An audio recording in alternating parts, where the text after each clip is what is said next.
Part 6. How can qualitative researchers address the issues of validity and reliability? This is the focus of final part of Chapter 11. It may be quite difficult to evaluate the validity and reliability of a qualitative research study, as this type of research is characterized by its flexibility, openness, and unstructuredness. As Kumar notes, in qualitative research, as answers to research questions are explored through multiple methods and procedures which are both flexible and evolving, to ensure standardization of research tools as well as processes becomes difficult. Nevertheless, Denzin and Lincoln, 1994, propose what they call trustworthiness, meaning that the qualitative method used in the study is trustworthy or can be trusted. They identify 4 indicators of trustworthiness: credibility, transferability, dependability, and confirmability. There has been an effort to pair up validity and reliability in quantitative research with the 4 indicators of trustworthiness. You may pause this video if you need more time to inspect them. Next, we're going to talk about these 4 indicators in some detail.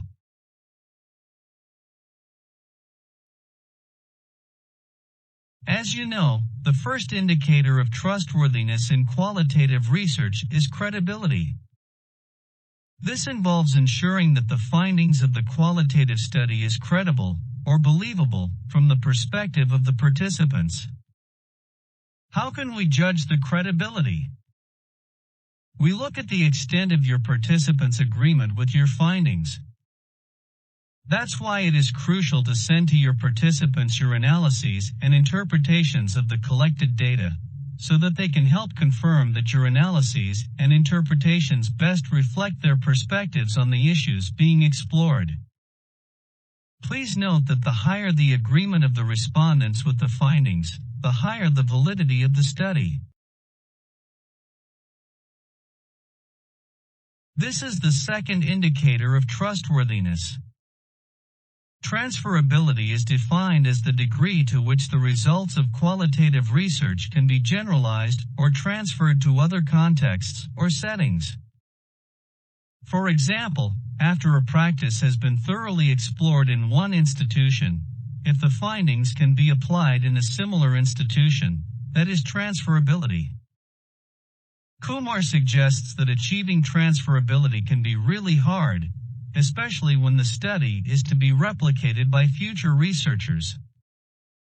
Nevertheless, transferability, in the sense of replicating a research study, can be achieved to some extent if the research process is extensively and thoroughly described. Dependability is the third indicator. Dependability is concerned with whether we would obtain the same results if we could observe the same thing twice. A simple example is that 2 similar studies with the same objectives yield the same or similar findings about an issue. Once again, it is suggested that the researchers need to keep an extensive and detailed record of the process for others, in the second research study, to replicate so as to ascertain the level of dependability.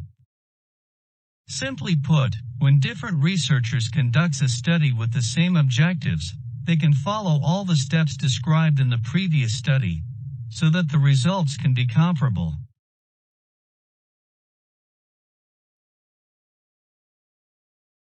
The last indicator is confirmability.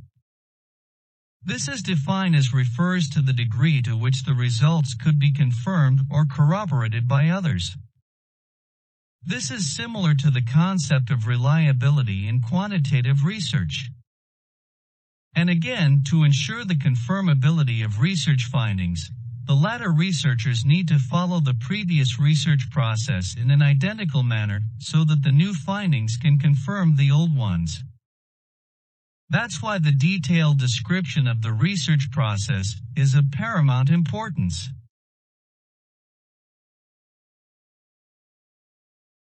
To sum up, so far we have learned about validity, which is defined as the degree to which the researcher has measured what he has set out to measure. 5 types of validity have also been discussed: face validity, content validity, predictive validity, concurrent validity, and construct validity. Reliability has been discussed too.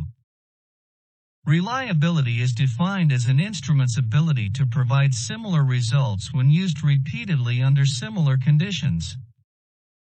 To ensure the reliability of a research instrument, we can use 3 procedures: test-retest, parallel forms, and split-half technique. In qualitative research, trustworthiness is the concern. Trustworthiness can take the form of credibility, transferability, dependability, and confirmability. You've done a great job to come to the end of Chapter 11.